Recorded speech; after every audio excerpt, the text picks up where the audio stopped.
ہم اس کو کنٹینیو کریں گے, اچھے کام کو کنٹینیو کریں گے, اور نئے جدید طریقوں سے انشاءاللہ تعالیٰ اس ہیلتھ کو پبلک پرائیویٹ پارٹنرشپ کے ساتھ اس کو ٹھیک کرنے کی کوشش کریں گے.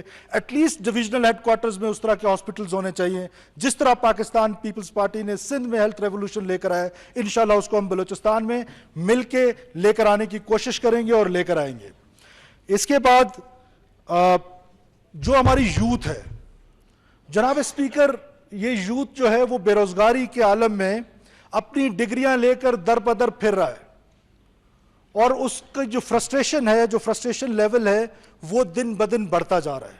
ہم نے اپنے یوتھ کو نہ صرف سکل کی طرف لے کے جانا ہے, ٹیکنیکل ٹریننگ سکولز بنانے ہیں, جو ایگزسٹنگ ہیں ان کو اسٹرینتھن کرنا ہے تاکہ ہم بلوچستان کے یوتھ کو دنیا میں ایکسپورٹ کر سکیں.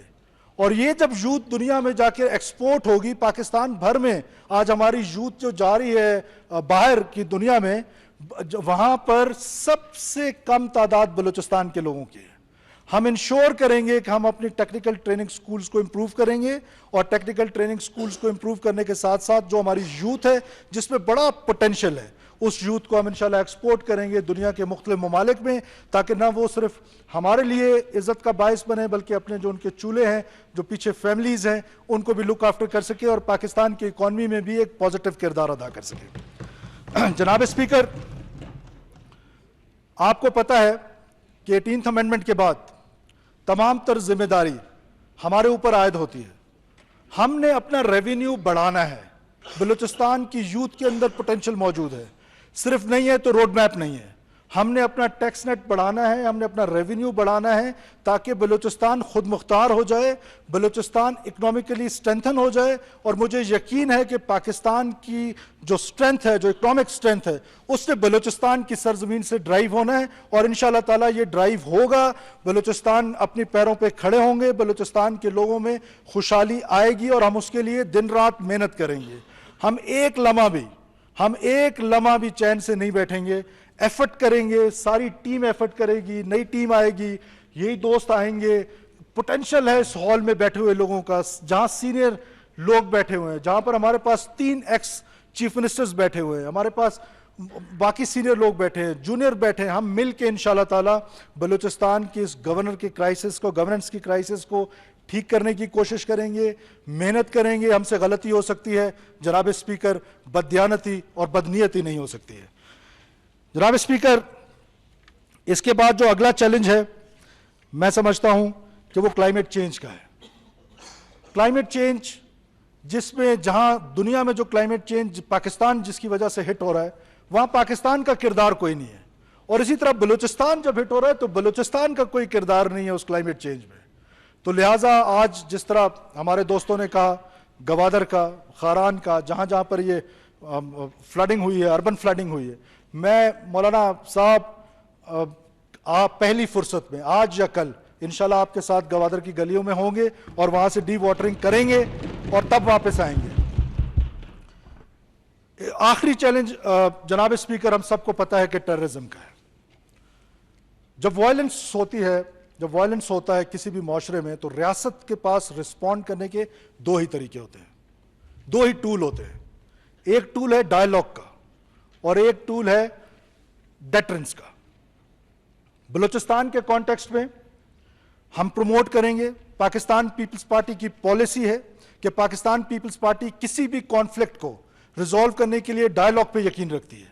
ہم ڈائلاگ کریں گے, بار بار کریں گے, اور بار بار یہ میسج دیں گے. اور آج اس پلیٹ فارم سے بھی ان نوجوانوں کو میں یہ میسج دینا چاہتا ہوں جو آج پہاڑوں پر ہیں, جنہوں نے وائلنس کا راستہ اپنایا ہے, وہ وائلنس کا راستہ ترک کریں اور واپس آئیں, اور واپس آ کر مین سٹریم کا حصہ ہوں, پولیٹیکل سسٹم کا حصہ ہوں. پاکستان کے کانسٹیٹیوشن میں ان کے لیے جو رائٹس کی جدوجہد ہے, ہم سب مل کر وہ کرنے کے لیے تیار ہیں.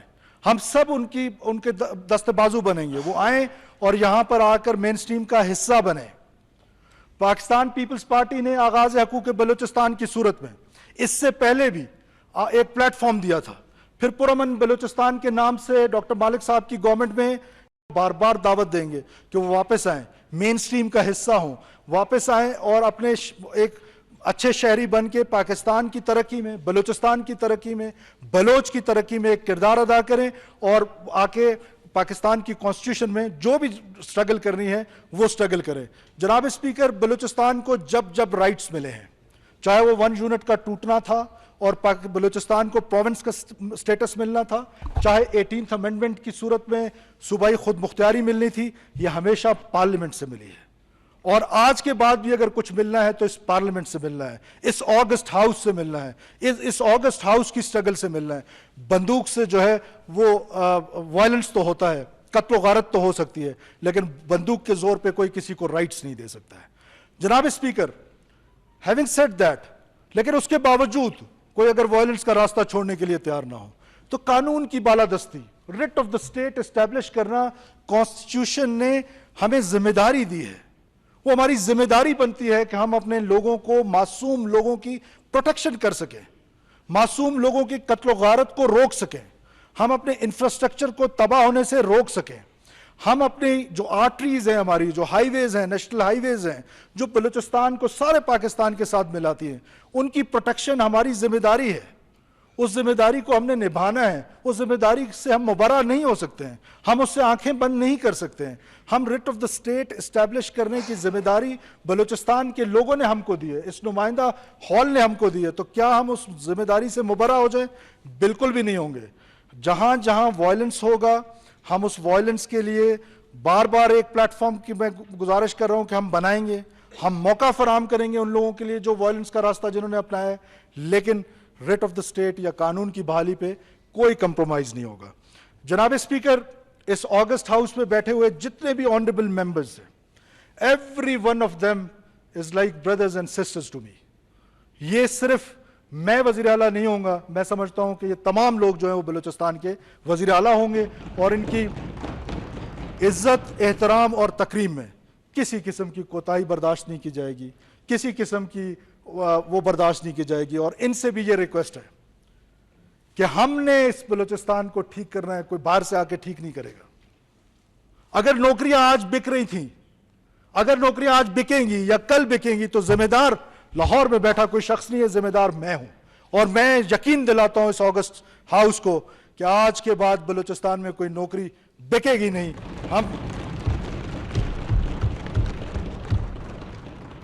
ہم ان نوجوانوں کو میرٹ پہ نوکریاں دیں گے. جو نوکری آئے گی انشاءاللہ تعالیٰ میرٹ پہ ملے گی.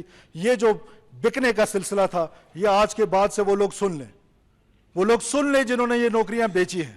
آج کے بعد اس گھنونے دھندے میں نہ شامل ہوں.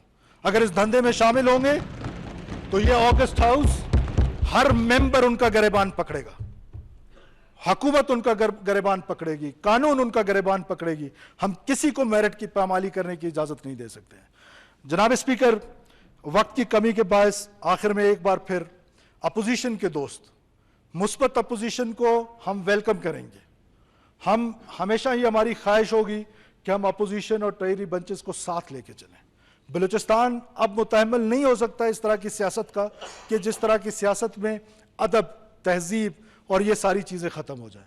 ہم ایک دوسرے کے ساتھ ڈس ایگری کر سکتے ہیں, ہم ایک دوسرے کے ساتھ پالیسی پہ ڈس ایگری کر سکتے ہیں, لیکن ہم ایک دوسرے کا احترام, جو ہماری روایات ہے, ایک دوسرے کا ادب, اس کا دامن کبھی ہاتھ سے جانے نہیں دیں گے. میں ٹریری بینچ سے بھی گزارش کرتا رہوں گا اور اپوزیشن کے بینچ سے بھی میری گزارش ہوگی کہ یہ روایتوں کا امین صوبہ ہے, یہ اسمبلی روایتوں کا امین اسمبلی ہے. ہم اپنی روایتوں کو کبھی نہیں بھولیں گے, کسی صورت انشاءاللہ تعالیٰ نہیں بھولیں گے. جناب اسپیکر, آخر میں ایک بار پھر میں بلوچستان کے لوگوں کو یہ پیغام دینا چاہتا ہوں کہ میرے دروازے آپ سب کے لیے کھلے ہوئے ہیں. میں دن رات محنت کروں گا, میری ٹیم دن رات محنت کرے گی, اور ہم 16 سے 18 گھنٹے کام پہ یقین رکھتے ہیں. ہم 16 سے 18 گھنٹے کام کریں گے, اور آپ ہمیں صرف کوئٹہ میں نہیں دیکھیں گے, بلوچستان کے دور دراز گاؤں میں دیکھیں گے, بلوچستان کے دور دراز ضلعوں میں دیکھیں گے, ڈویژنل ہیڈ کوارٹرز میں دیکھیں گے, اور ہر اس درد مند بلوچستانی کے پاس ہمیں پائیں گے. جو ہماری ہمبل کیپیسٹی ہوگی, ہم اس کا ایشو ریزالو کرنے کے لیے اس کی دہلیز پہ انشاءاللہ تعالیٰ جائیں گے. اور یہ نمائندہ آگسٹ ہاؤس, جتنے ممبرز, آنریبل ممبرز بیٹھے ہوئے ہیں, ہم سب کی یہ ذمہ داری ہے کہ ہم اس گورننس کو امپروو کریں. اس گورننس کی وجہ سے ہمارے لیے باعث بدنامی ہے. اب 18th امینڈمنٹ کے بعد ہمارے پاس کوئی لیم ایکسکیوز نہیں ہے کہ ہم کسی اور کو مرد الزام ٹھہرائیں کہ ہمارے مسائل. وفاق کے ساتھ, جناب اسپیکر, وفاق کے ساتھ ہمارے مسائل ضرور ہیں. لیکن ہم وہ ہیلدی ڈبیٹ کے ذریعے اس مسائل کو حل کرنے کی کوشش کریں گے. ہم ایک مضبوط اکائی بنیں گے اس وفاق پاکستان کی, مضبوط اکائی بن کے وفاق کے ساتھ ہمارے بجلی کے مسائل ہیں. آپ کو پتہ ہے کہ بلوچستان جو ہے وہ ایگری اکنامک, زیادہ تر اس کی جو ہے اکنامکس جو ہے وہ ساری ایگریکلچر پہ بیسڈ ہے, اور وہ بجلی کے بغیر ناممکن ہے. جب ہمیں بجلی نہیں ملے گی, 4 گھنٹے بھی بجلی نہیں ملے گی, تو کیا کرے گا ہمارا زمیندار؟ ہم نے یہ ایشوز اٹھانے ہیں. گیس کے ایشوز, آج صبح میں نواب صاحب کے ساتھ ہم لوگ ڈسکشن کر رہے تھے کہ آج اس مائنس ٹیمپریچر میں اگر ہمارے بلوچستان سے گیس نکلے گی, بلوچستان کے حقوق کی وائس بنیں گے, اور مرکزی حکومت کے ساتھ اس گزارش کے ساتھ کہ یہ جو ہمارے مرکزی حکومت کے ساتھ جتنے بھی مسائل ہیں ان مسائل کو انشاءاللہ تعالیٰ پرائرٹی کے بیسس پہ حل کریں گے. اس میں کچی کنال کا ریپیئر ہے, ہمارا اریگیشن سسٹم ہے, بجلی کے مسائل ہیں, گیس کے مسائل ہیں, سو اینڈ سو آن. انشاءاللہ تعالیٰ تمام لوگ جتنے بھی میرے بزرگ بیٹھے ہیں, دوست بیٹھے ہیں, بھائی بیٹھے ہیں, بہنیں بیٹھی ہیں, میں آپ سب کو یقین دلاتا ہوں کہ مجھے آپ ہمیشہ اپنے ساتھ پائیں گے, اور آپ سے یہ گزارش ہے کہ اس بلوچستان کی تقدیر بدلنے میں ساتھ دیں. ہم نہیں کریں گے تو کوئی اور نہیں کرے گا. پاکستان ہمیشہ زندہ باد. جیے بھٹو.